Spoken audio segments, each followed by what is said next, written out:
Muy bien, señoras y señores, estamos entonces listos, prestos y dispuestos a iniciar el programa de esta mañana. Y ya tengo en la línea al doctor Edmond Mulet. Le saludo con mucho gusto. Gracias, doctor Mulet, por tomar nuestro llamado esta mañana. Y me gustaría preguntarle, en principio, ¿qué es lo que usted piensa? ¿Es irreversible este rompimiento que normalmente hacen los políticos cuando finalmente alcanzan el poder, para el que se presentan en las elecciones? Y es un rompimiento, digo, con la prensa en general. ¿Por qué?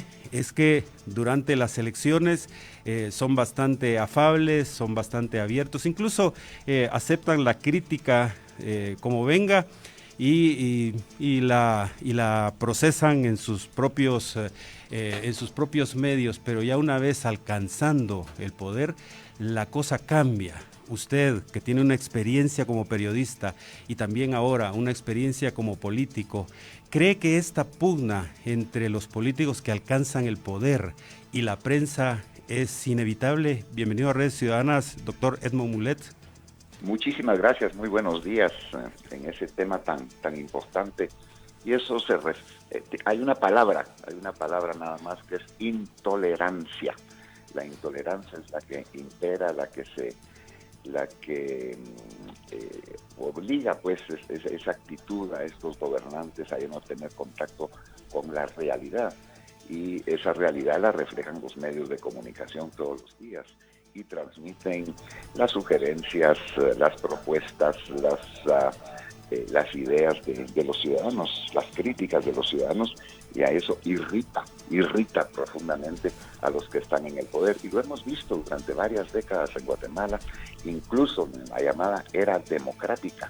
Hemos electo a 8 presidentes, cada 4 años un nuevo partido distinto, y unos más, otros menos, pero todos tienen, incluso forman sus defensas, sus ataques en contra de los medios de comunicación. Y una democracia, debo decirle, una democracia no se va a construir si no existe un periodismo independiente, libre, autónomo, al que se le permita hacer su trabajo. Lo vimos en gobiernos como de Álvaro Arzú, por ejemplo, en donde incluso se manipuló a empresarios, a anunciantes, para que se cerraran medios de comunicación escritos, porque a veces había columnas o comentarios negativos. Y así hemos visto también en otros gobiernos.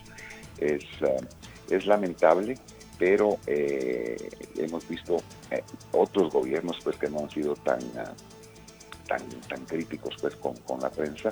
Yo creo que Alfonso Portillo, por ejemplo, es un ejemplo en donde sí permitía que hubiera críticas y comentarios.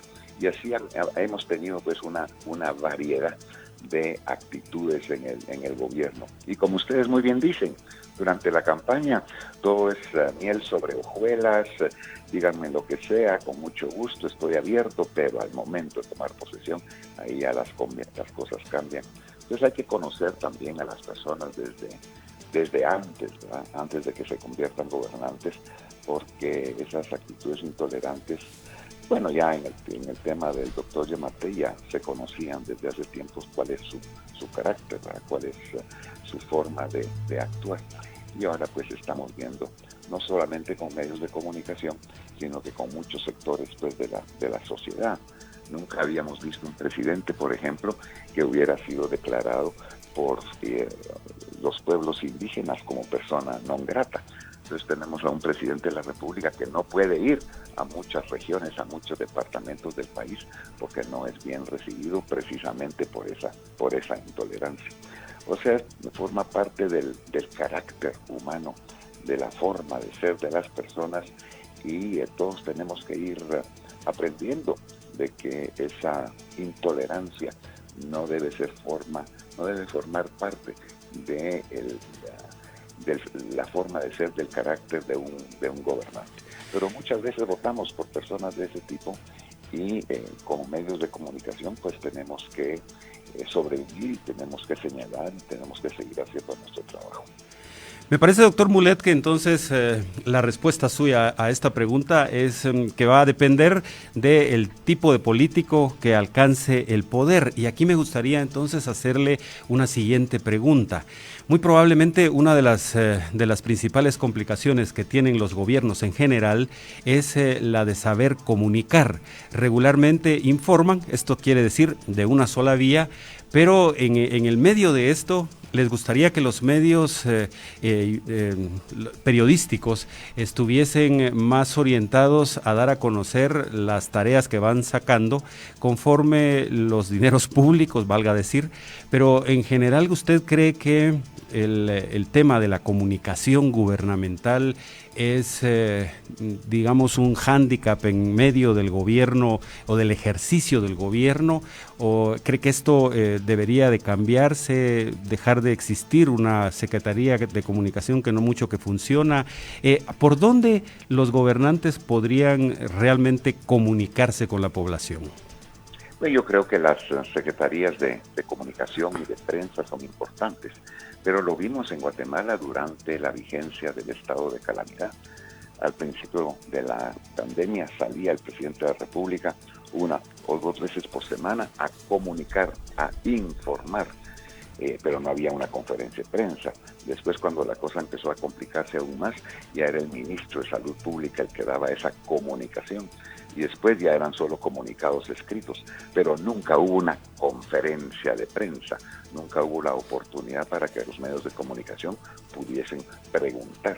O sea, como usted muy bien dice, era una comunicación de una sola vía, pero eso no es suficiente. Aquí hay que dar los espacios para que los medios de comunicación que representan a la opinión pública también puedan preguntar y obtener respuestas, porque si no solamente se obtiene información de lo que le conviene, lo que le interesa al Estado, al gobierno, pero no se obtiene información sobre muchísimos otros aspectos de la administración pública.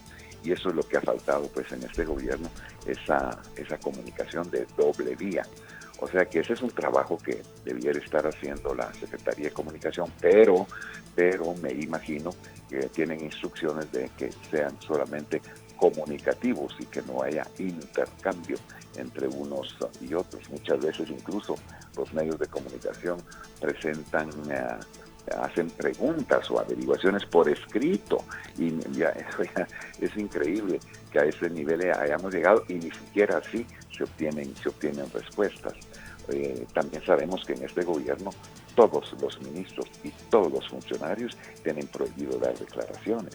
O sea que en un gobierno normal, de los funcionarios públicos, los responsables de la administración pública, los ministros, los directores generales, los viceministros, pues deberían tener la posibilidad también de informar sobre las actividades de sus propios ministerios y de sus propias entidades, pero todo el mundo tiene prohibido dar ese tipo de información. Y solamente porque hay un divorcio entre el presidente y el vicepresidente, como ni se dirigen la palabra, entonces el vicepresidente, él mismo saca sus propios pronunciamientos, él tiene su comunicación por su lado, pero él también se le había prohibido dar cualquier tipo de información o comunicación.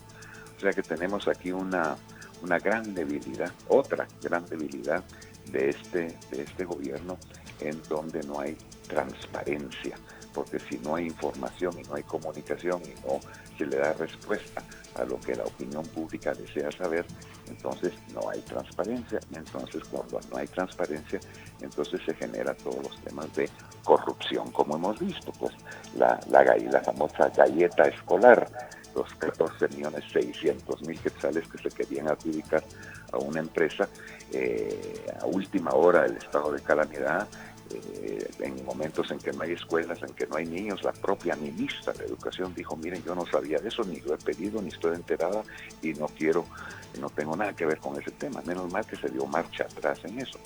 Pero está el otro gran tema, el del seguro médico escolar. Yo quisiera conocer a un niño a nivel nacional que se ha beneficiado del seguro médico escolar, y no he conocido a ninguno.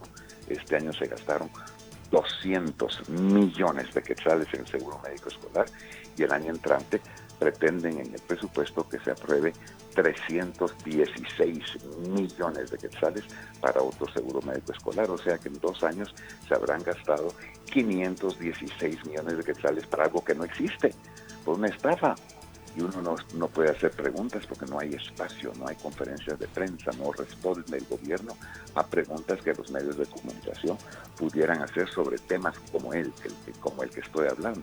Entonces, cuando no hay ese tipo de comunicación de doble vía, entonces no hay transparencia y eso pues favorece lo que hemos estado viendo, actos de corrupción. O sea que de nuevo esa comunicación, la existencia de esa Secretaría de Comunicación es importante siempre y cuando se cumpla con el trabajo y la función por la cual fueron creadas. Doctor Mulet, me gustaría cerrar con usted la intervención. En el pasado, pues desempeñó ahí algunas funciones específicas para las Naciones Unidas, especialmente entiendo que es para el Consejo de Seguridad de las Naciones Unidas en tareas de paz en algunos países y demás. En esa visión que le puede haber dejado el tener cargos como estos, le pregunto, se observa que en muchos países, especialmente en países de América Latina, el acoso contra la prensa, contra los medios independientes especialmente, es bastante fuerte. Y solo para poner el ejemplo del vecino Nicaragua con Daniel Ortega y todas las leyes y todas las medidas que va tomando en contra del periodismo especialmente escrito, que le fueron asfixiando económicamente, etcétera. Y si empezamos a ver hacia el sur, pues habrán muchos otros ejemplos al respecto. ¿Cree usted que este acoso permanente de los gobernantes terminará por hacer claudicar el periodismo independiente? No, yo lo he visto. Es difícil, es complicado, es cuesta arriba, a veces toma años. Las dictaduras, los regímenes represivos, a veces no es solamente cuestión de reprimir a los medios de comunicación o de cerrarlos o de presionarlos. Incluso hemos visto pues que ha habido alrededor del mundo y cada vez más lamentablemente atentados, periodistas independientes que han perdido la vida, y cada año esa cantidad de periodistas asesinados ha aumentado, y eso, o sea que está ahí. Pero es una lucha que debe hacerse permanentemente. Hay gobiernos en África, por ejemplo, hablamos también aquí cerca de Nicaragua o de Cuba, en donde los medios de comunicación están totalmente ahogados. No existe medio de comunicación si no es el del Estado, o sea que esos ya son en regímenes totalmente totalitarios. A veces pasan décadas, ¿verdad? Años y años y años en esa situación. Y eso también forma parte del proceso de degradación de los países, que ayuda a convertirlos en estados fallidos. Para los que creemos en la democracia, para los que creemos en la libertad, el periodismo independiente es absolutamente fundamental. Y en Nicaragua pues hemos visto desde hace años pues poco a poco como el cerco se ha ido cerrando y ya se cerró alrededor de medios de comunicación independientes. Incluso en México antes, el PRI, el Partido Revolucionario Institucional, durante 75 años, el gobierno, según las leyes y el Congreso mexicano, era el único que podía importar papel para medios de comunicación, y el Estado era el que distribuía el papel a los medios escritos, y por supuesto le distribuía solamente a aquellos medios que estaban alineados con el gobierno, con el PRI durante todos esos años. Esa ley ya no existe en México. Ahora cada medio de comunicación puede importar su papel para imprimir sus periódicos, ya sin contar con la venia del Estado o del gobierno, y eso ha facilitado en México la proliferación de otros partidos distintos, diferentes al del PRI, y a tener una prensa más independiente. O sea que hay formas así diferentes de ir restringiendo la libertad de los medios de comunicación y de la libertad de expresión, pero también hay formas de ir combatiendo. Es una batalla a veces dura, a veces sangrienta, porque muchos colegas, amigos sufren de eso. Guatemala también lo sufrió durante los años del conflicto interno. ¿Cuántos periodistas no cayeron en esa, por hacer su trabajo? Ahora estamos, gracias a Dios, en Guatemala no estamos pues en una época en que los periodistas pierden la vida por hacer su trabajo, pero hay otras formas pues en que se limita ese esfuerzo y esa responsabilidad de los periodistas. Entonces es algo por lo cual todos los ciudadanos tenemos que luchar. A veces el público, los ciudadanos, el pueblo a veces no se da cuenta del valor fundamental que tiene el periodismo independiente para el desarrollo económico de un país, para conocer la verdad sobre lo que sucede en un país. A veces no nos damos cuenta de eso, y es como la salud, uno la tiene y uno no la valora hasta que llega a estar enfermo. Y lo mismo es la libertad de expresión, la libertad de prensa, que no se valora cuando se tiene, y cuando ya no está es cuando se lamenta uno. Entonces es un trabajo también de concientización que tenemos que hacer con la población para que todos valoremos algo tan importante. Doctor Edmond Mulet, le agradezco por haber tomado nuestro llamado esta mañana. A usted le agradezco mucho por esta oportunidad, y saludos también muy cordiales para todos los oyentes. Muy amable. Gracias. Era el doctor Edmond Mulet, acá en el programa Redes Ciudadanas esta mañana. Estamos hablando acerca de la libertad de prensa y la democracia. Tenemos que hacer aquí el primer contacto con nuestros patrocinadores, y al volver pues continuamos hablando del tema con nuestro siguiente invitado. No se vayan. En Excel estamos unidos para avanzar. Aprovecha en octubre y consiéntete con las mejores SUV de Ford, Nissan o Mitsubishi con el mejor respaldo. Este mes con 0% de enganche inicial y hasta un año de combustible gratis. Cotiza llamando hoy mismo al 7740-1111 o visita tu agencia Excel Shela sobre el periférico a un costado del Gran Carmel. Se adelantó el evento más grande del año, el Maxi Black, por todo el mes, con nuevas rebajas cada semana. Maxi Despensa, variedad y ahorro en grande. Un antojote. Quetzaltenango es la capital latinoamericana de los prestigiosos Juegos Florales. Y también es Estéreo 100, la emisora tan quetzalteca como tú. Respetemos los cruceros en calles y avenidas. El respeto hará más fluido el tráfico de la ciudad. Con la colaboración de todos tendremos una ciudad mejor.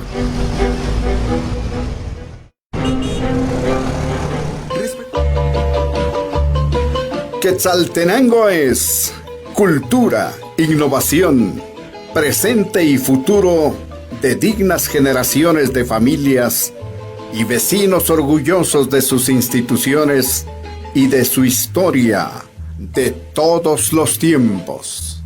Y también es Estéreo 100, la auténtica emisora tan quetzalteca como tú.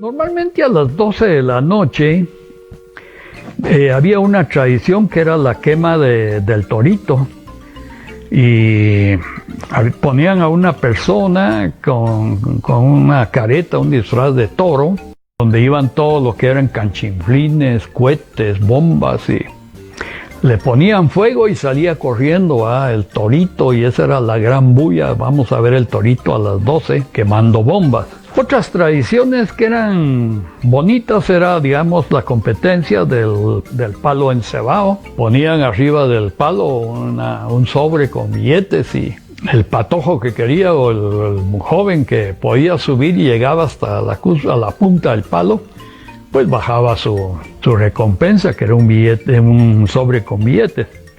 Otra tradición muy bonita era lo que le decían el pueblo indígena. La municipalidad hacía unos ranchitos y venían de otros pueblos a poner ventas de la comida de ellos, sus guisos, sus comidas especiales.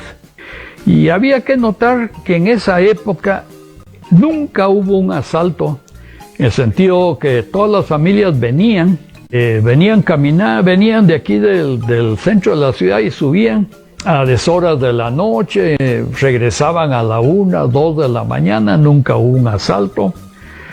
Yo no me acuerdo tampoco de robos en las casas, había mucha honradez, porque casi todo el pueblo eran conocidos. Y me acuerdo muy bien que las fiestas en los salones también eran especiales, porque para poder bailar con alguien uno tenía que ir a la mesa donde estaba la familia y pedirle permiso a los papás si podía uno bailar con la señorita o la hija o en fin. Si ellos decían que sí. 35 zona 3 a media cuadra del Mercado La Democracia. También estamos en Mazatenango. El mejor lugar para cambiar.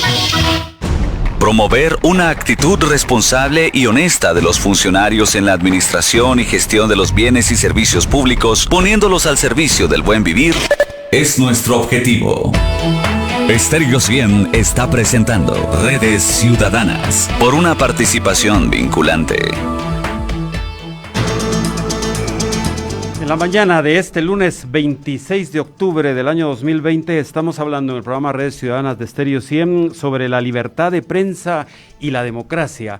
Y ya tenemos en línea, y saludo con mucho gusto a el licenciado Gonzalo Marroquín, un periodista de larga data, de mucho tiempo bregando en el campo del periodismo en varios y distintos medios de comunicación.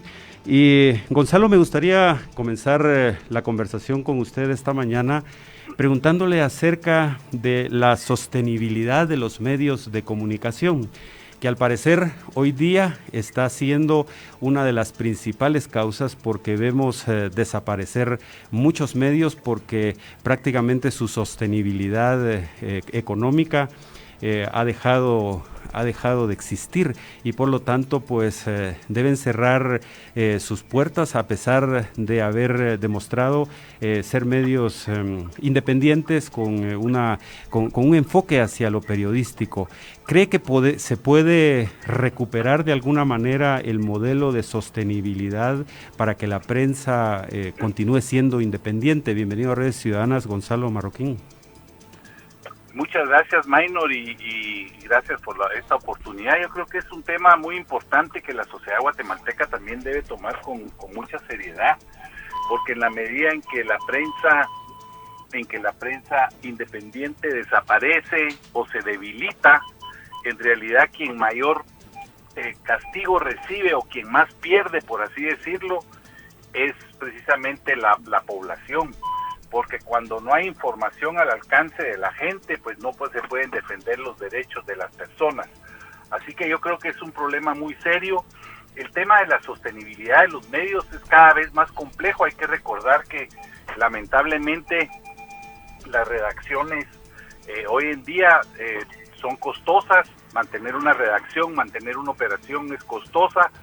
La publicidad está escasa, sobre todo en esta época de la pandemia, aunque no es un problema que se ha iniciado en esta época, sino que es un problema que viene, yo diría que desde el surgimiento de la época del internet, con los medios de internet, la competencia que hay tan intensa entre los medios, pues yo creo que todo eso afecta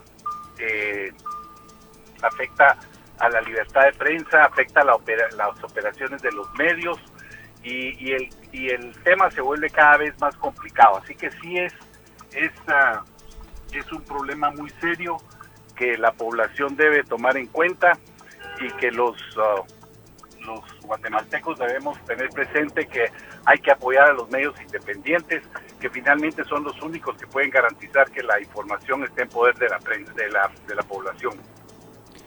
Ya que me mencionó el tema del internet, y lógicamente es inevitable allí que hablemos de las redes sociales, porque de alguna forma el ciudadano común en el mundo entero, pues al parecer ahora está más orientado a consumir, por decirlo de alguna forma, los contenidos noticiosos en las redes sociales, y todo lo que deriva también del uso del internet. Internet. Esto ha generado que el periodismo de profundidad, ese periodismo que hay que dedicarle 10 o 15 minutos para leerlo y entenderlo, vaya haciéndose de lado, y los medios pues se han metido también en esta cuestión de lo instantáneo. En ese sentido, ¿para dónde es que la orientación periodística usted observa que va a ir en los próximos años si continúan los grandes medios incluso dejando simplemente cápsulas, pero muchas cápsulas al día, y sobre todo lo más instantáneo que puedan surgir los eventos y los hechos? Bueno, esto tiene que ver un poco con lo que hablábamos antes, refiriéndonos al costo del periodismo moderno. Hoy en día es muy costoso montar una sala de redacción. Las salas de redacción contratan periodistas, pero ya no contratan periodistas para que hagan trabajos de investigación, porque obviamente esas investigaciones demandan no 1 o 2 días, sino que a veces semanas enteras para investigar un caso, por ejemplo, un caso de corrupción. Y entonces la prensa también se conforma con esa inmediatez de dar a conocer los eventos y los sucesos únicamente que vemos en las superficies, los cuales por supuesto tienen importancia y tienen interés de la población, porque son eventos que les afectan. Pero los grandes hechos, aquellos que hay que investigar, que hay que analizar, sobre los cuales hay que profundizar, esos cada vez están más ausentes de la prensa tradicional.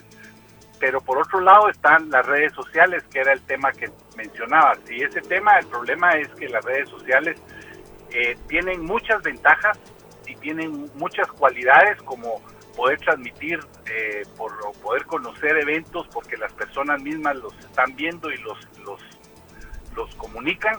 Pero también hay que recordar que son gran fuente de desinformación, porque no siempre los hechos que se están transmitiendo a través de las redes son hechos confirmados. Los puede subir cualquier persona a las redes, no tiene que verificarlos, y muchas veces se suben incluso con mala intención para desinformar. Así que hoy en día las redes sociales son, así como un buen informador, son un desinformador gigantesco al cual debemos ponerle mucha atención. Creo que como usuarios de las redes sociales lo importante está en que antes de retransmitir cualquier información verifiquemos la veracidad de la fuente de información, veamos si quien nos está transmitiendo esa información de verdad es alguien confiable, porque los medios, lo importante es que tienen que cuidar su credibilidad, los medios de prensa. En cambio, las redes sociales no tienen que cuidar su credibilidad, porque muchas veces incluso se pueden esconder hasta detrás del anonimato. Así que tienen muchas ventajas, pero hay que ser muy cuidadoso con el uso de redes sociales como un informador. Creo que las redes sociales más confiables son aquellas que pertenecen a o que surgen en torno a medios de comunicación ya conocidos, con prestigio, que se sabe que tienen que cuidar su credibilidad, como decía anteriormente. Ya que hablamos de ese tema, que también es bastante espinoso, Gonzalo, el de la existencia de personajes ocultos en el anonimato, que regularmente se les conoce como net centers, y que también normalmente están al servicio de algunos gobiernos, no vamos a decir que de todos, pero incluso se ha podido llegar a establecer que a través de de este tipo de estructuras se puede influenciar incluso en eventos electorales como el de una potencia como es Estados Unidos. ¿Usted cree que este asunto de la existencia de net centers como tal y contratados con dineros públicos debería legislarse en alguna medida para prohibirse, o cree que esto iría en contra propiamente de la libertad?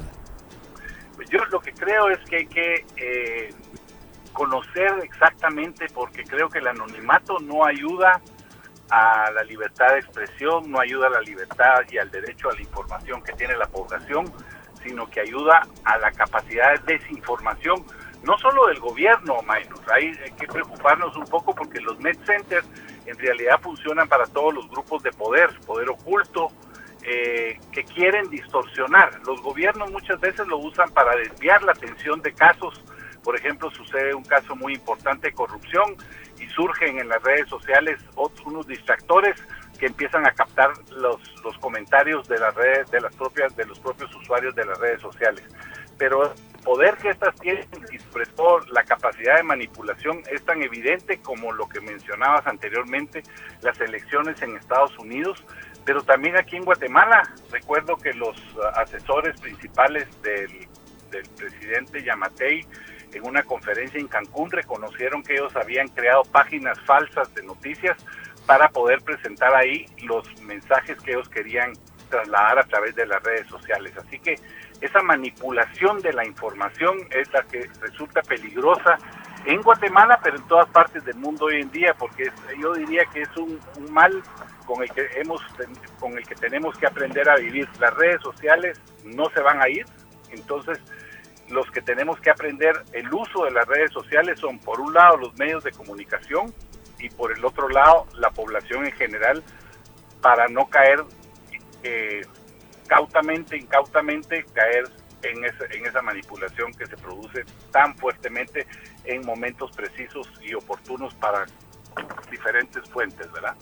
Y a propósito de esta parte que también creo que es muy importante y nos puede ayudar a comprender la complejidad, porque en la propiedad de los medios también está el hecho que en algunos casos pues los propietarios los ponen al servicio de los gobernantes. Yo recuerdo la lucha suya allá por el año 85-86 con aquel noticiero 7 días y todo lo que después derivó en conocer para la población la existencia del monopolio de la televisión y demás. Y también recuerdo en un programa para la televisión que hicimos en su momento, estaba usted, estaba el licenciado Mario Antonio Sandoval, el licenciado José Ralón, y cuando hablábamos acerca de la propiedad de los medios, pues surgía esto, que al final la propiedad no es tan como privada de un medio porque debe estar al servicio de la población. ¿Qué tanto daño le hace a un país cuando encontramos propiedad privada, como el caso de la televisión abierta, pero al servicio de los políticos de turno? Bueno, yo creo que lo más importante y lo primero es que los medios de comunicación tenemos la obligación siempre de ser transparentes y de dar a conocer quiénes son los propietarios de los medios. Ahí empieza a darse uno cuenta de muchas cosas que suceden en nuestros países. En el caso del monopolio de la televisión abierta, todos sabemos que el propietario es Remigio Ángel González, un mexicano empresario que es uno de los hombres más poderosos de medios de comunicación de toda América Latina, pero sin embargo ninguna de sus empresas está a nombre de él. Son todas empresas que tienen a prestanombres. Entonces ahí es donde uno comienza a darse cuenta que si yo no estoy dando la cara, si yo estoy actuando de manera deshonesta, algo tengo de trasfondo. Lamentablemente el poder de la televisión es tan grande que usted mira que todavía persiste la audiencia en esos canales de televisión, todavía se les da pautas publicitarias multimillonarias, especialmente del gobierno, porque precisamente para poder mantener todas esas operaciones oscuras o grises, lo que se hace es que se le dan publicidad a los candidatos, se fomenta la corrupción entre los partidos políticos y luego cuando se les ayuda a ganar, obviamente se ayuda también a mantener, y todos los canales, ustedes lo pueden ver claramente, los canales de televisión de Guatemala, los canales de la televisión abierta, nunca son canales de oposición, nunca señalan casos de corrupción, ellos son en realidad defensores de los gobiernos de turno, y sucede que incluso muchas veces se prestan para hacer algo como lo que las redes sociales, desviar la atención. Por ejemplo, un accidente se magnifica, se le dan reacciones a los temas que no son trascendentales y se disminuye la importancia de los temas trascendentales, especialmente cuando se trata de corrupción o de casos de ineptitud en los gobiernos. Gonzalo Marroquín, muchas gracias por haber tomado nuestro llamado esta mañana. Gracias a ustedes, Maynor, y estoy a sus órdenes en cualquier momento. Era Gonzalo Marroquín Godoy, uno de los periodistas que tiene más más recorrido acá en nuestro país, hablando acerca de los medios de comunicación y de cómo desde la perspectiva de él pues funciona esto de la libertad de prensa, especialmente cuando se ve desde la óptica, como digo, de los medios de comunicación. En la edición 394 de Redes Ciudadanas esta mañana estamos conversando acerca de la libertad de prensa y la democracia. Al volver de la pausa, continuaremos con nuestro siguiente invitado. No se vayan. Estéreo 100. Música e información. Vení a las tiendas del gallo más gallo a conocer los nuevos y modernos celulares Xiaomi. Al llevártelos, sacaba la señorita y bailaba música suave, instrumental. Venía la orquesta de Guillermo Rojas de Guatemala. Habían también marimbas. Y después de la tanda, que eran de 4 o 5 piezas, pues uno las iba a dejar nuevamente a su mesa, y si el papá lo invitaba a que uno se sentara en la mesa, ya todo estaba ganado. Eso ya era el sí. Me acuerdo también cuando vino un español que se llamaba Mario García, y fue el primero que puso una venta de churros ahí en la feria. Y eran unas cosas inmensas con los famosos churros. Por supuesto, al año siguiente había más de 50 ventas de churros. El desfile de bandas, ¿verdad? El concurso de bandas que se hace con los establecimientos públicos y privados. Pero el punto más importante es ver la banda del Instituto Nacional, ¿verdad? Del Limbo. Una banda que sale, que es la última, pero llama mucho la atención. Una de los motivos de por qué es importante esta banda es porque ellos iniciaron con la ejecución de sones y resultan ser pues muy nacionalistas. Antes era una situación de esperar a un grupo de marimba, ¿verdad? Ahora lo que tenemos son conciertos, lamentablemente pues hay cosas positivas y negativas, ¿verdad?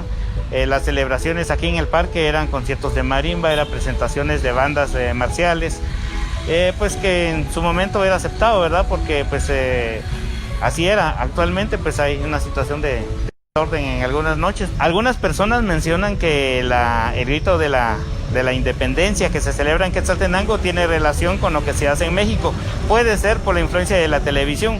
Antes no se hacía, lo que se hacía pues era una sesión solemne en donde se marcaban los puntos de que pues era una fecha importante, ¿verdad? Actualmente ha tenido cambios. Por ejemplo, se invitan a los nuevos ciudadanos para que asistan a una sesión, y ahí pues al terminar la sesión pues se hace el grito con el acompañamiento de las bellezas e invitados especiales de este evento, ¿verdad? Una de las innovaciones que ha tenido es en los últimos años es que los jóvenes que van a cumplir la mayoría de edad, digamos, en ese año y que están invitados, deben recibir un curso para ser ciudadanos quetzaltecos. Entonces hay siempre cambios, y uno de esos cambios es el salir al balcón con la bandera, ¿verdad? Y hacer el grito, tomando en cuenta que el balcón hasta ahora que se está usando para eso, ¿verdad? Porque cuando se construye el palacio y inicia toda la situación de la feria, pues no existían los balcones, ¿verdad? Entonces era una situación formal de civismo dentro de la municipalidad.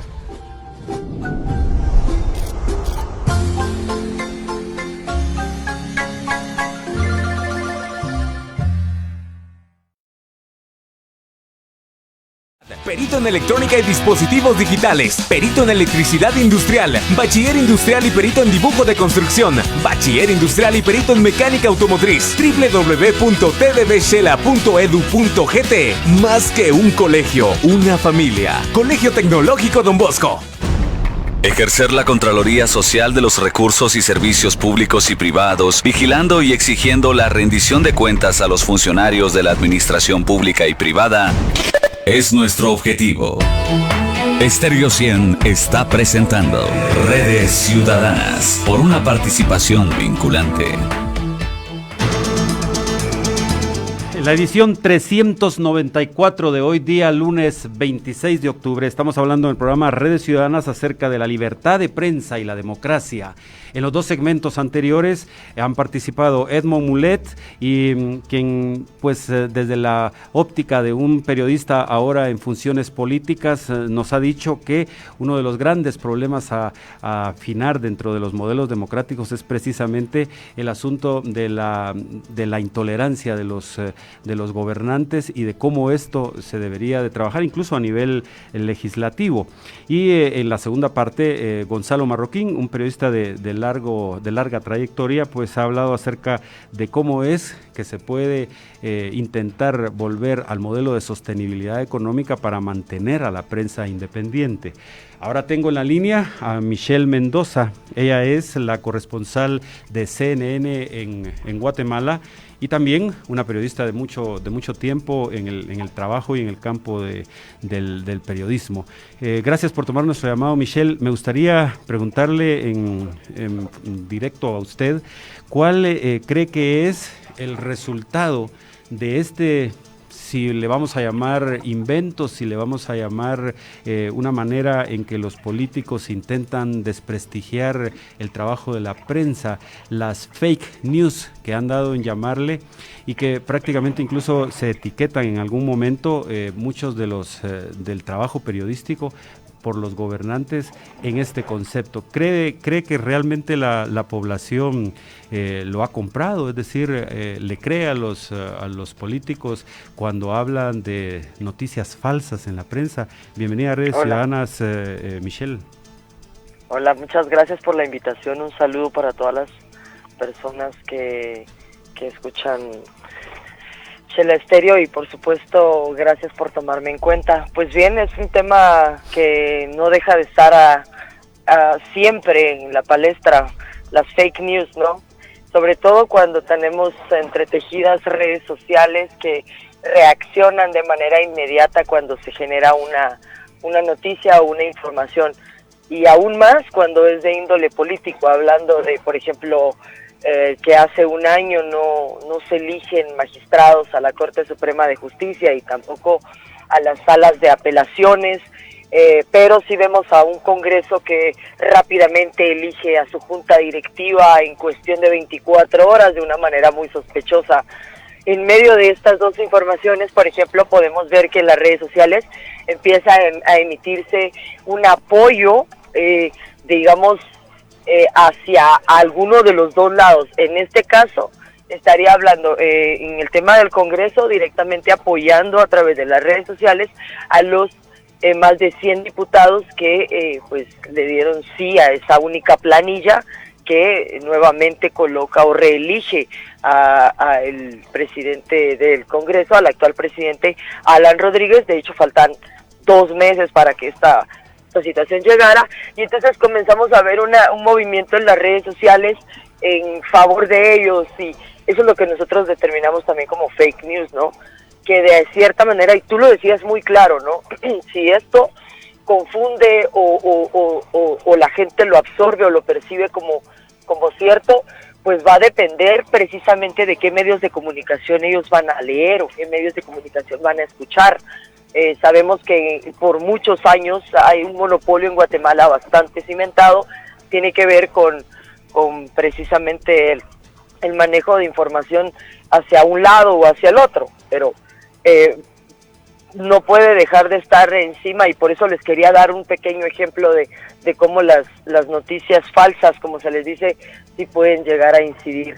Estamos en tiempos bastante complicados en la región centroamericana, los cambios que se han dado, obviamente, tomando en cuenta la pandemia, que es otra situación, pues nos ha obligado a todos los periodistas a pegarnos mucho a nuestras fuentes de trabajo, porque ellos son los que nos dan toda esta información.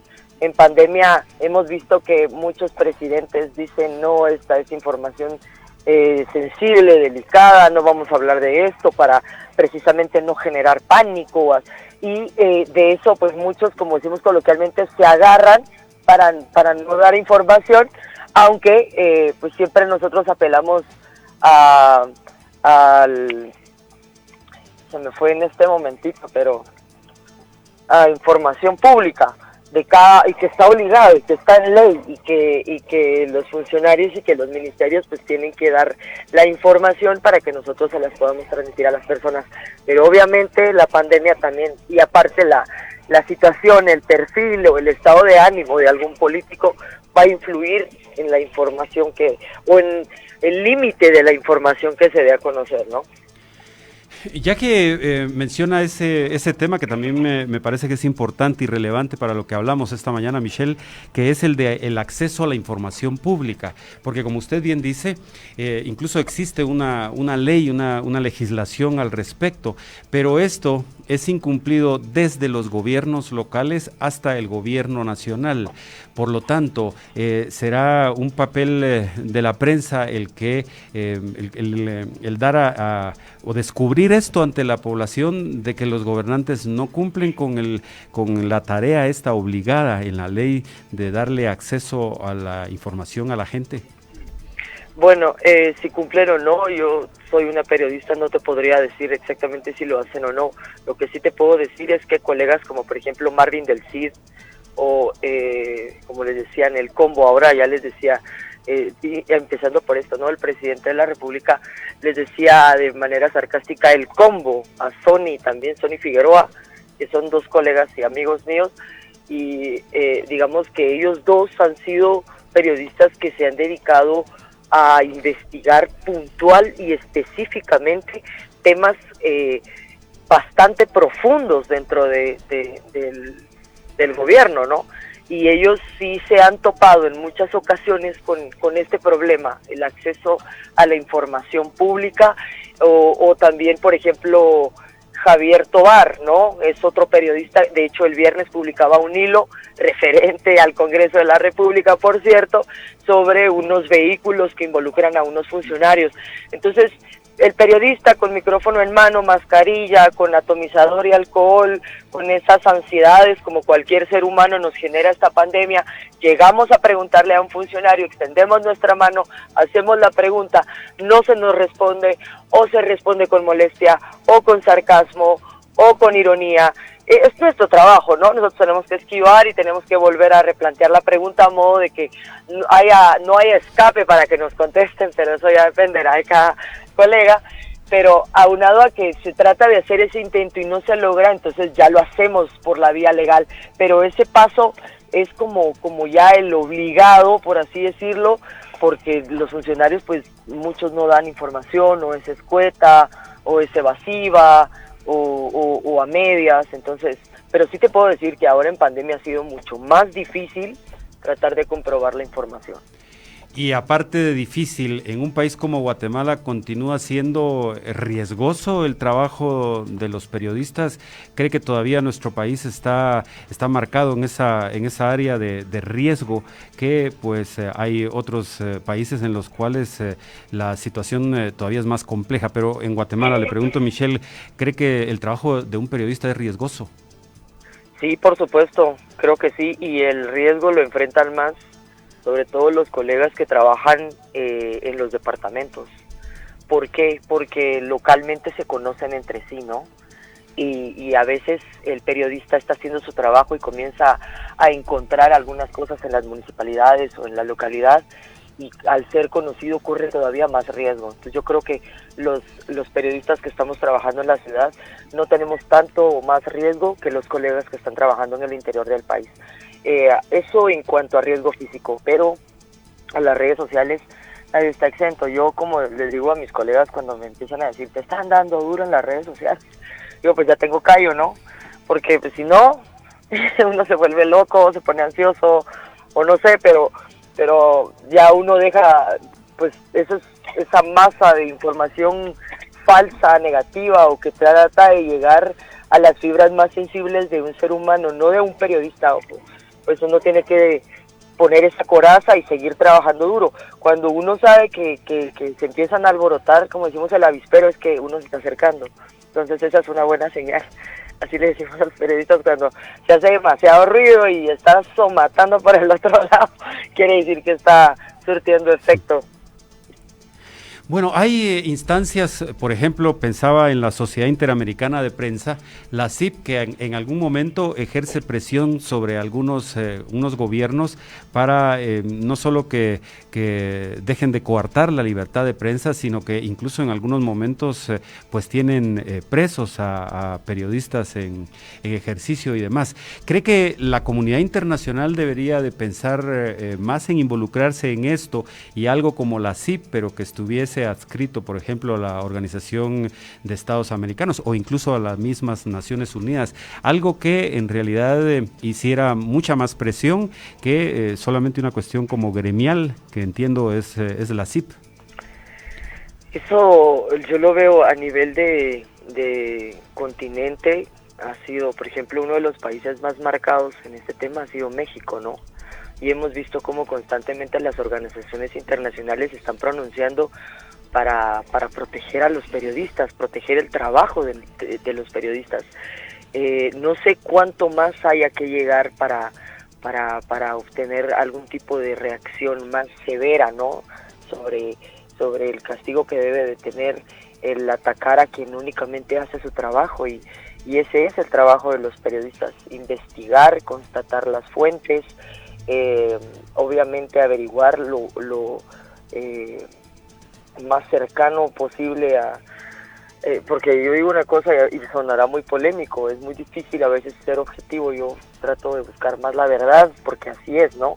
Ser objetivo te puede poner de los dos lados en algunos momentos, pero siempre es necesario buscar los dos lados de la historia. Lo digo, lo repito, y al buscar los dos lados de la historia es cuando se reactiva esa parte negativa y pone en riesgo el trabajo de los periodistas. Creo que hay organizaciones que se han pronunciado, como por ejemplo Gabo, la Fundación Gabo se pronunció hace unos 15, 20 días atrás respecto de la situación que está viviendo, por ejemplo, el Faro en El Salvador, ¿no?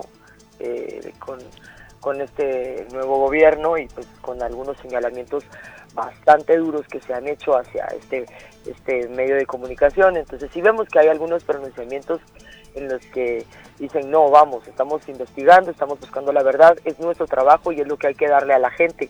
Ahora, ¿qué respuesta o qué consecuencia te va a traer el hacer tu trabajo? Pues nadie está exento de que pueda sufrir algo, ¿no? De hecho, a mí me pasó en algunas ocasiones, no puedo mencionar el gobierno, pero pues sí, de una manera ya física, y pasa de un plano de redes sociales a un plano físico, y que ya sabes que puede estar en riesgo tu vida, y es bastante duro, ¿no? Hasta que pues uno mismo tiene que investigar qué hay detrás de todo esto, y yo tuve la suerte de investigar, dar con lo que estaba sucediendo y detenerlo, pero eso pasó conmigo, no pasa con la mayoría o con muchos de los colegas, y eso ahí es donde da miedo, ¿no? Pero pues hay que seguir trabajando. Por último, Michelle, me gustaría conocer la opinión suya respecto a cómo evoluciona el campo de los medios de comunicación periodísticos especialmente, y que se mueven hacia estructuras o hacia tecnologías alternativas como la Internet, y aún así, de cualquier manera, no alcanzan a ser sostenibles. Hemos visto el cierre de muchos medios en los últimos días, no solo en nuestro país, sino que en el mundo, y lógicamente pues también la salida de buenos periodistas que hacen bien su trabajo. En el corto plazo, ¿esto cómo va a impactar a las democracias del mundo? Es lo más vital: sin periodismo no hay democracia, dice. Creo que en el caso de Guatemala ha sido por varios momentos, en distintos momentos, ¿no? Si no estoy mal, quiero pensar que en el gobierno anterior, por ejemplo, empecé yo a escuchar como despidos masivos por las presiones que se ejercían en los medios de comunicación, por las pautas, obligándolos a cerrar, obligándolos a medir incluso la línea editorial, y eso es bastante complicado. Y ahora, en este 2020, pues lo vemos con la pandemia, ¿no? Que por más que debe trascender o no hacia una línea digital, digámoslo, porque pues la gente ahora es mucho más fácil, el teléfono, estás a un clic de una noticia, de un avance del desarrollo de la información. y eso pues deja en desventaja a otros medios de comunicación, como por ejemplo el periódico, que todo va variando, ¿no? Pero siempre existe una línea mucho más alta en cuanto a la tecnología directamente por el internet, por el celular, por un dispositivo móvil que te dé acceso a un video, a una declaración, a algo, siempre va a dejar en desventaja al otro. Pero ahora en pandemia lo que hemos visto es eso, ¿no? Que pues todo este tiempo, desde el 15 de marzo que entramos en esta situación, hasta pues ya escasos 2 meses en los que entra Guatemala, digamos, a la nueva normalidad, pues sí ha dejado secuelas bastante duras en el gremio periodístico. He visto a muchos buenos periodistas pues fueron despedidos, ¿no? O tuvieron que dejar su trabajo, pero en el caso de otros también dependen muchas las situaciones, ¿no? Porque recientemente sí vimos que cerraba un medio de comunicación digital, pero pues también hay otras razones bastante profundas y delicadas que pues no prefiero no hablar ni opinar, pero hay variantes, ¿no? Michelle Mendoza, muchas gracias por haber tomado nuestro llamado esta mañana. Era Michelle Mendoza, la corresponsal de CNN en Guatemala, aquí en la edición 394 de Redes Ciudadanas, donde estamos conversando acerca de la libertad de prensa y la democracia. Tengo que hacer aquí el siguiente contacto con nuestros patrocinadores y al volver, pues continuamos con la edición de este lunes. No se vayan.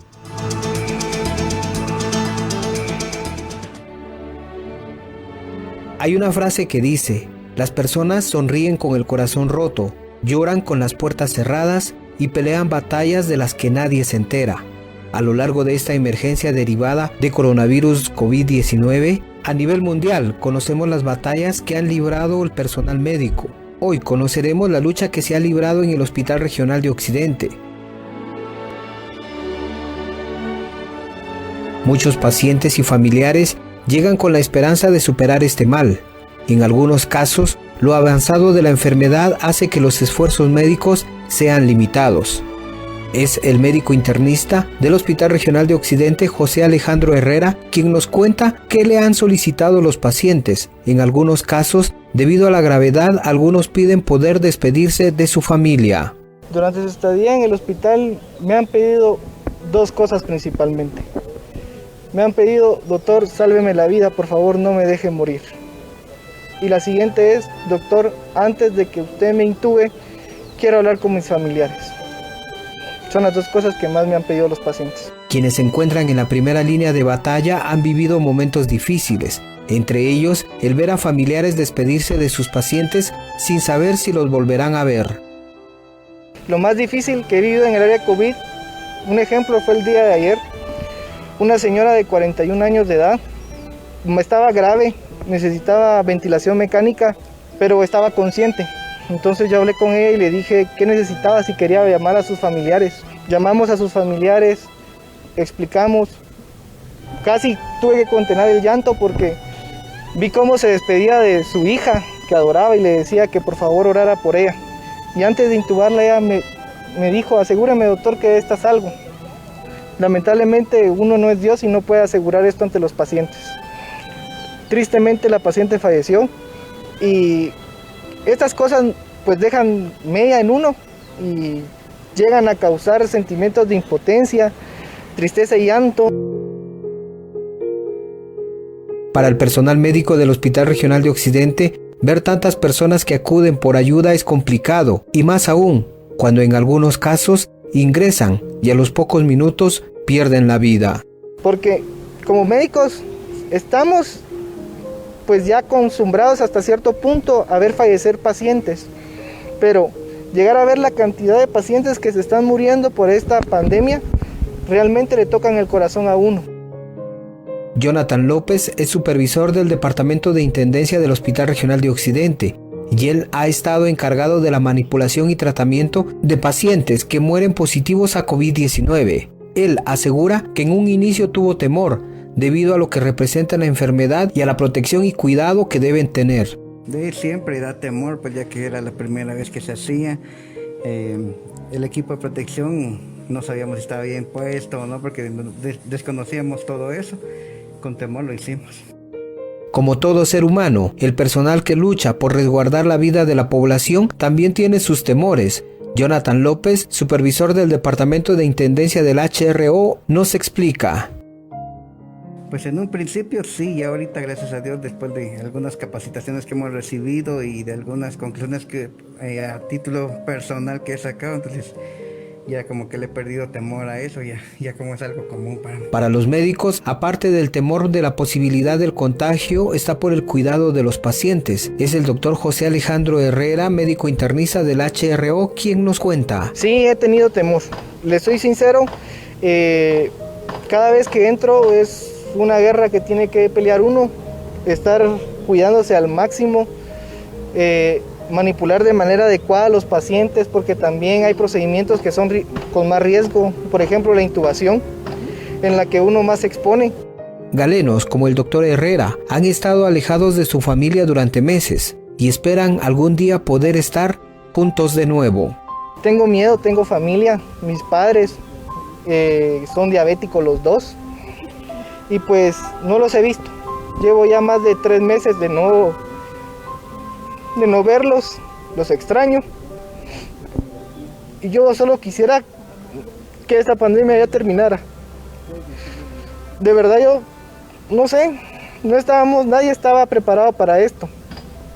Y yo solo quiero volver a abrazarlos, volver a abrazar a mi mamá, volver a abrazar a mis hermanas y volverme a reunir con ellos un día a la mesa y comer y pensar que no va a pasar nada.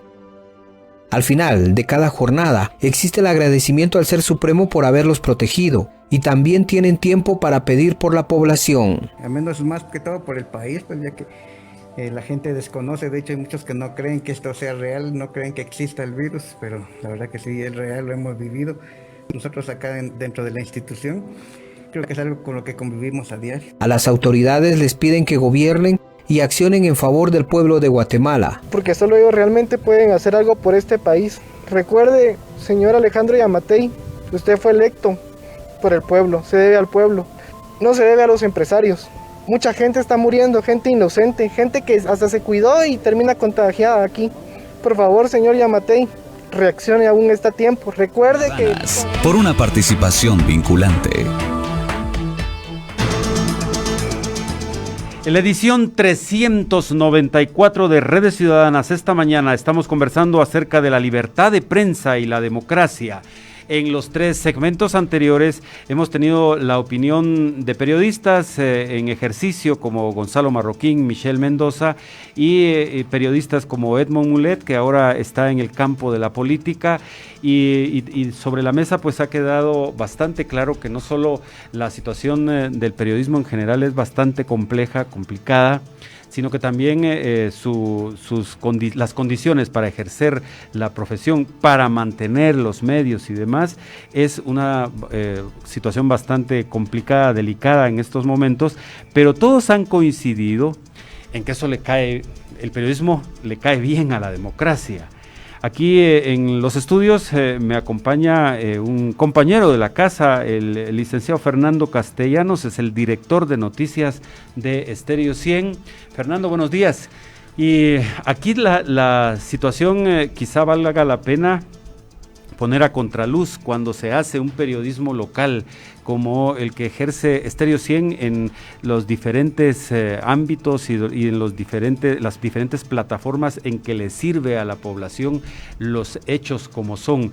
¿Cuál es el día a día del trabajo periodístico en una ciudad, una ciudad como la de Quetzaltenango y en una región como la suroccidental, que es hasta donde esta empresa periodística tiene cobertura? Buenos días, Fernando Castellanos, bienvenido a Redes Ciudadanas. ¿Qué tal, licenciado? Buenos días. Pues muchas gracias por la invitación. Y sí, el periodismo, escuchaba yo a las personas que me antecedían y se hablaban de las complicaciones que se viven en pues amenazas, en lo cerrado de las fuentes.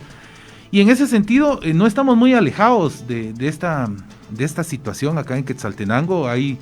Es difícil ejercer un verdadero periodismo investigativo, porque tiene que digamos, cuando uno desea tocar un tema específico con algún funcionario, por ejemplo, hay muchas complicaciones, no hablan, prefieren excusarse del tema, pues que han dicho ahora, mejor solicítelo por medio de información pública, por ejemplo. Entonces son complicaciones. En Quetzaltenango, cabecera, no se ha llegado todavía, creo, a las amenazas directas. Recientemente yo hice mi tesis en relación a las dificultades del periodismo en Quetzaltenango, pero no encontré casos realmente importantes donde se haya tenido algún conflicto entre autoridades o personas en los tribunales, sino que todo se ha quedado en dos cosas, o en amenazas o en cuestiones que se han arreglado antes de pasar al proceso judicial. Entonces, ¿es complicado el periodismo en Quetzaltenango? Sí, pero no como en otros lados, como pasa mucho en Mazatenango, que hubo ya hasta 2 colegas periodistas muertos. Y en Quetzaltenango las dificultades actuales son el hermetismo, por ejemplo, en Municipalidad de Quetzaltenango cuesta realmente poder ahora muchas de las reuniones de consejo, por ejemplo, son en lugares secretos, ya no las hacen comúnmente. Hoy, por ejemplo, no se realizó en el salón de sesiones. Entonces, eso es lo que realmente es el diario vivir. Y sobre todo de que, como pasa en muchos ámbitos del periodismo, pues las redes sociales se han convertido en un enemigo, porque ahora cualquiera puede poner una página informativa, cualquiera puede tener y hacer una noticia falsa, porque ha pasado mucho, o colocar cuestiones que han confundido a la gente en muchos aspectos. Y entonces es ahí donde realmente los medios como Estéreo 100 pues tienen un respaldo de toda la información que se genera, porque se tiene que tener una fuente, porque se tiene que tener un respaldo de lo que acá se está diciendo, no hacer una página de chismes, porque pasa eso. Ahora eso es, en las redes sociales se ve absolutamente ese tipo de situaciones. Entonces son las luchas diarias de poder llevar la información clara, pero sobre todo objetiva, que tenga un sustento para poder demostrar lo que se está diciendo.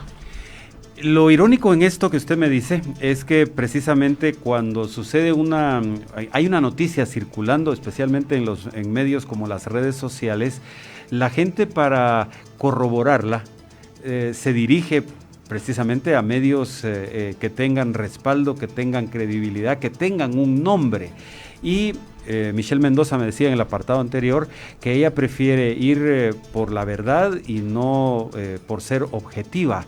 Muchas veces el trabajo periodístico se critica por eso, por falta de objetividad. Pero ¿usted qué piensa al respecto? ¿Debe el periodista ir más bien con la verdad o intentar en el camino ser objetivo? Más que nada pienso yo que ser objetivo, porque realmente el problema de que no hay verdades absolutas.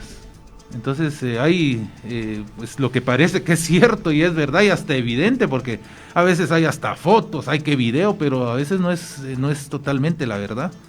Entonces yo me inclino más a la objetividad de la nota, que realmente pues al final pues tenga ese sustento, porque creo que eso es lo que hoy hace que, por ejemplo, Estéreo 100 tenga un periodismo diferente al que se hace, no digamos una verdad que nosotros consideremos que es verdad, porque eso pasa mucho, o sea, sí, pero es que ahí están las fotos, sí, efectivamente, pero no es realmente lo que se ve en la foto, pues son momentos, y a veces pasan, hay algunos medios que toman, en la capital ha pasado mucho, toman palabras de funcionarios específicas y colocan esto dijo el funcionario, pero no oímos el contexto de toda la nota.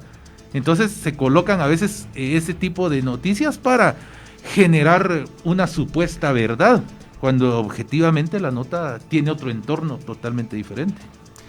Esto me lleva a preguntarle, Fernando, porque aquí en esta empresa periodística que nació 38 años atrás, como es Estéreo 100, a través de la radio, de las frecuencias, de la frecuencia 100.3, pero en estos momentos ha girado hacia otras latitudes, hacia otras audiencias, y es bastante notorio la influencia que tiene, por ejemplo, en el campo noticioso, en las redes sociales. Ahí la gente está siempre interactuando, haciendo muchos comentarios y demás.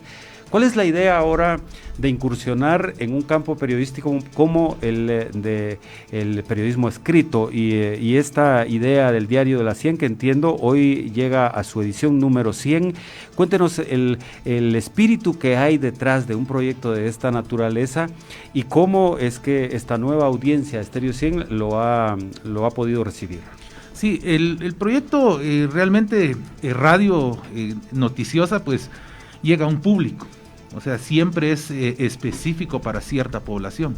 Las redes sociales se han convertido hoy por hoy en una fuente de información, pero no creíble. O sea, siempre tiene que uno reinvestigar lo que a uno le envían. Entonces, a través de todo eso, hay otra audiencia que quiere profundizar más en los temas, porque uno ve un post de Facebook de 2-3 líneas, pero quiere ir más allá de eso. Y para eso, entonces, se ideó el Diario de la 100, que es un, digamos, contexto periodístico diferente para otro tipo de personas. Aquella persona que quizá no tuvo el tiempo de ver redes sociales, sino que directamente quiere saber las notas más importantes ocurridas durante un día.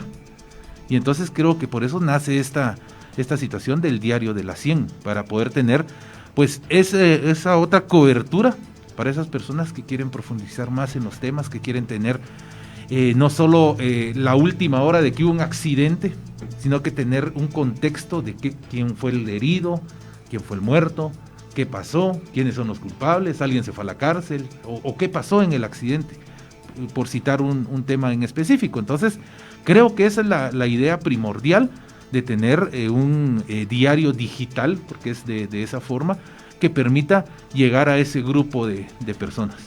Veo que ahora en la edición 100 incluso van a incorporarse los audios, entonces me llaman bastante la atención porque ese mix de los medios hoy día, cuando vemos claramente que el periodismo, los medios alternativos están sufriendo hoy día incluso el embate mismo de lo comercial y de lo económico que ha traído la pandemia. ¿Cuál es el resultado? La gente durante 100 ediciones, este ha sido un producto que también puede comentar la gente. ¿Cómo va el tema de saber si el público está recibiendo el producto que estaba esperando con este Diario de la 100?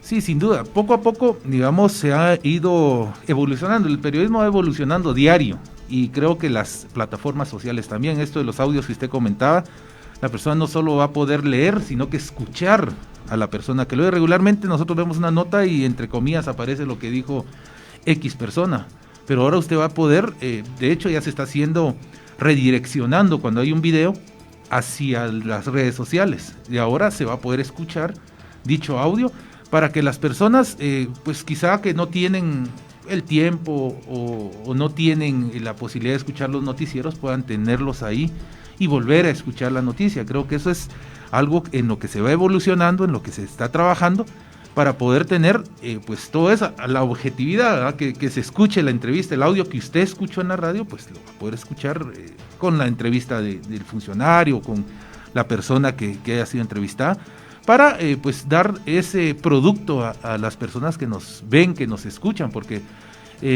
como dice el promocional, ahora ya no solo la gente que nos escucha, sino que nos ve, que nos lee. Eso es, creo que parte de las evoluciones que ha tenido Estéreo 100, aparte de sus redes sociales, aparte de Estéreo 100 TV, aparte pues se está incursionando en este tema del Diario de la 100. ¿Y usted cree que las personas en nuestro país, especialmente en nuestra región, son personas que quieren estar informadas a profundidad o prefieren más una cantidad variada de noticias? ¿Hacia dónde se segmenta el gusto y el interés?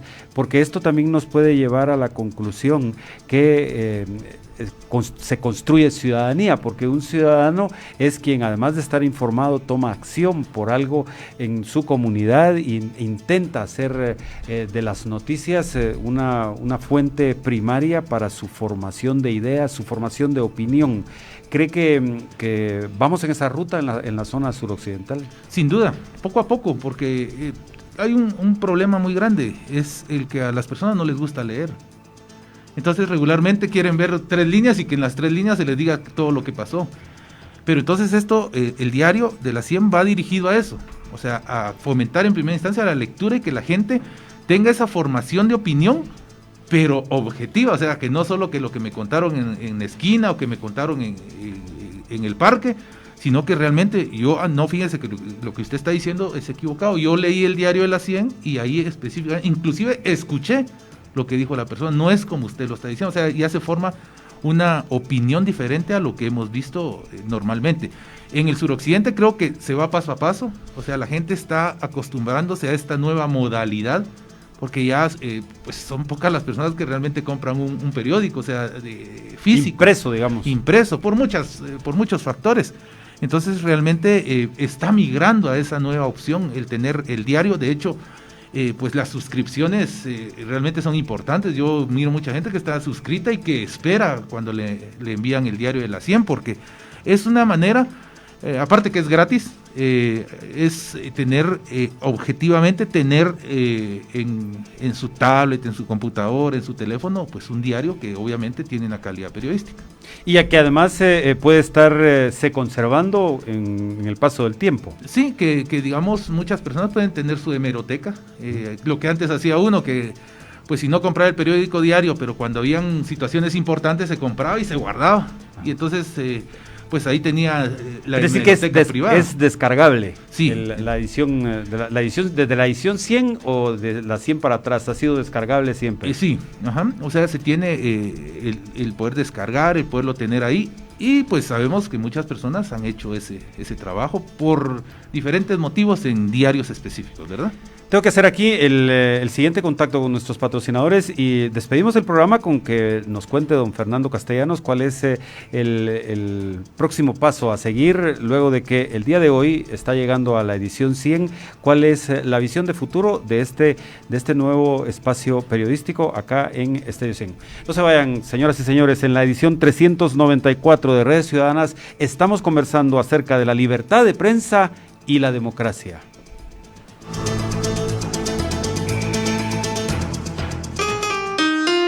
Cumple 23 años y es momento de celebrarlo juntos. Refri Whirlpool de 11 pies a 3,499 al crédito con Banco Azteca, solo en Electra. Cuando tengo mucha presión en el trabajo, me empieza un dolor de cuello y... Tu día no se puede quedar parado. Toma Vitaflenaco, que rápido el dolor dará por terminado, porque sus cápsulas de gelatina blanda se disuelven rápidamente, liberando medicina y vitaminas B para acelerar la solución del dolor y la hinchazón. ¡Que le den Vitaflenaco! Si los síntomas persisten, consulte a su médico. Colegio El Prado y Nueva Nación. Para el 2021, las clases se impartirán en 2 modalidades. Aula en casa, totalmente a distancia, utilizando plataformas digitales, híbrido, mezcla entre aula virtual y presencial cuando la situación lo permita. Búscanos en las redes sociales o en la página de colegioelprado.edu.gt. Preprimaria, primaria, carreras técnicas, bachilleratos con diplomados, peritos, secretariado y muchas carreras más. Plan fin de semana, sábado o domingo. Llámanos 77 65 10 40, 77 67 40 83. Colegio El Prado y Nueva Nación. Pasión por la excelencia.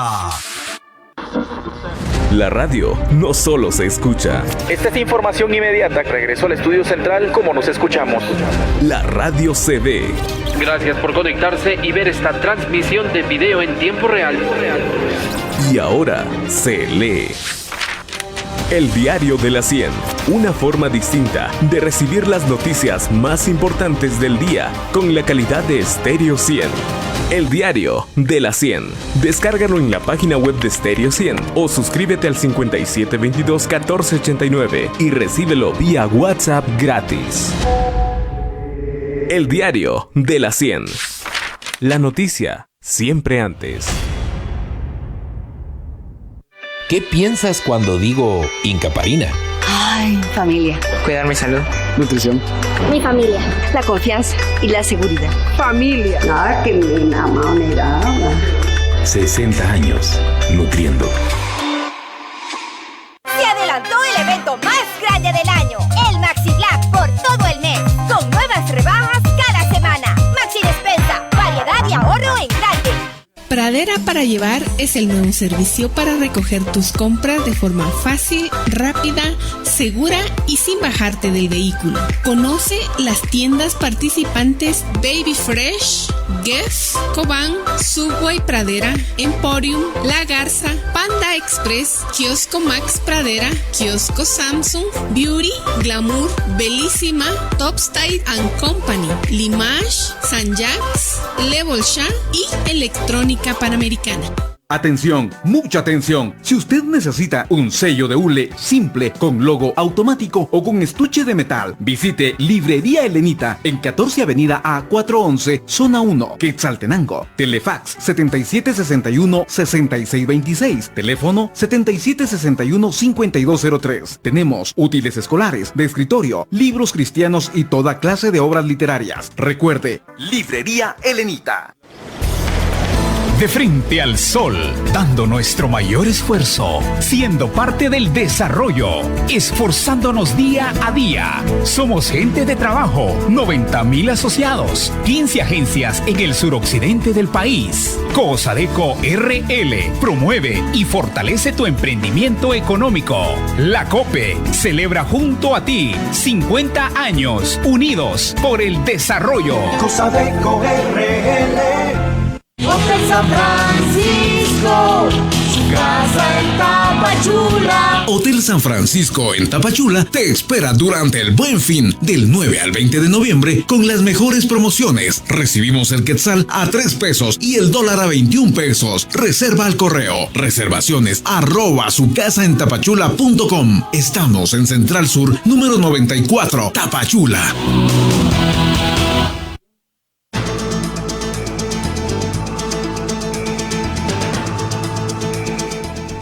En la edición 394 de Redes Ciudadanas hemos estado conversando esta mañana acerca de la libertad de prensa y la democracia.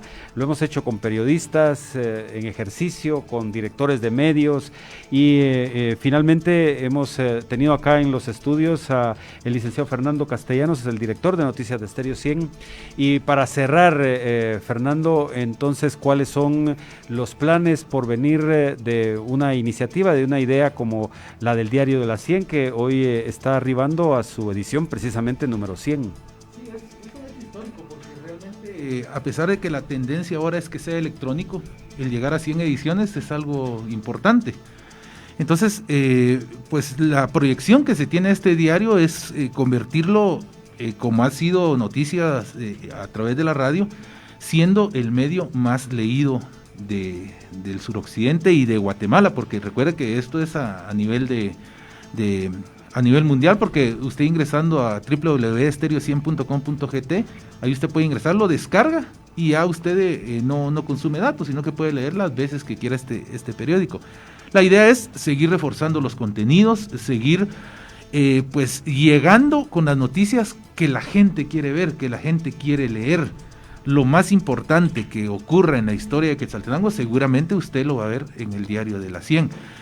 Para ello pues hay destacados nuestros compañeros en sus diferentes fuentes que están directamente tras la noticia día con día, y la noticia que usted escucha en Avances, la noticia que usted escucha ya más extensa en cada uno de los noticieros, pues ahora si usted no lo puede escuchar, lo puede ver más tarde. Entonces esa es la idea que se tiene, seguirse proyectando de esa manera como un diario escrito. Hoy con satisfacción le podemos decir, las descargas son muchas del diario, el que lo puedan ver, y entonces estamos hablando que es un impacto el que ha generado el Diario de la 100.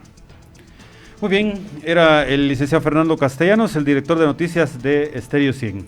Para nosotros, acá en la conclusión del programa 394 de Redes Ciudadanas, es que precisamente el fortalecer la labor periodística en el mundo es una tarea básica y fundamental para la consolidación de los modelos democráticos. Nos han dicho nuestros invitados esta mañana que precisamente la intolerancia de algunos gobernantes debe de ser de alguna manera contenida con el trabajo de los periodistas. Y cierro el programa con un mensaje que me llega a través del WhatsApp que dice: Alfredo, ser objetivo es ir tras la verdad. Y en esto de la verdad no cabe duda que el trabajo y la tarea de todos los medios de comunicación será el de servirle siempre al público los hechos tal como son, porque no podemos decir verdades a medias. Tampoco es valedero hablar de la verdad con palabras que no se vayan a entender. La verdad debe de ser directa, es una sola, y probablemente la tarea de los próximos años en consolidar la democracia también tiene que ver con los políticos. En la medida que los países tengan políticos formados, políticos de carrera que comprendan cuál es el trabajo de la prensa, este trabajo, esta tarea va a ser mucho más fácil. Saludamos desde la plataforma de Redes Ciudadanas que esta mañana o este día esté llegando el diario de la 100 a sus 100 ediciones. Acá el licenciado Castellanos nos ha dado una explicación de por qué y para qué de un medio de esta naturaleza. Yo creo que consolida el trabajo de una empresa nacida 38 años atrás, que siempre va en la búsqueda de darle a su público precisamente la verdad, y en este caso, en el campo del periodismo, el nacimiento de un nuevo producto, por decirlo de alguna forma, como es el diario de la 100, va a terminar también o a cerrar todo cuanto se hace en el esfuerzo de periodistas jóvenes, muy jóvenes en su mayoría, y también en la tarea y en el objetivo de Estéreo 100 de mantenerle a usted al tanto de los acontecimientos tal como son. Los invitamos al próximo de la serie en punto de las 7 de la mañana aquí por Estéreo 100, y recuerden, hagan cuanto hagan, háganlo con responsabilidad, con dedicación, con entusiasmo, con esmero, pero por sobre todas las cosas, háganlo por su país. Hasta pronto.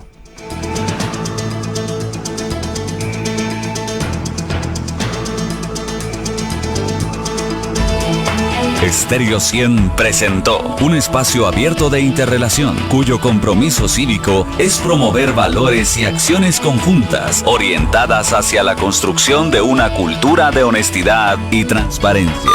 Redes Ciudadanas, por una participación vinculante. Aquí por Estéreo 100. 100 en todo.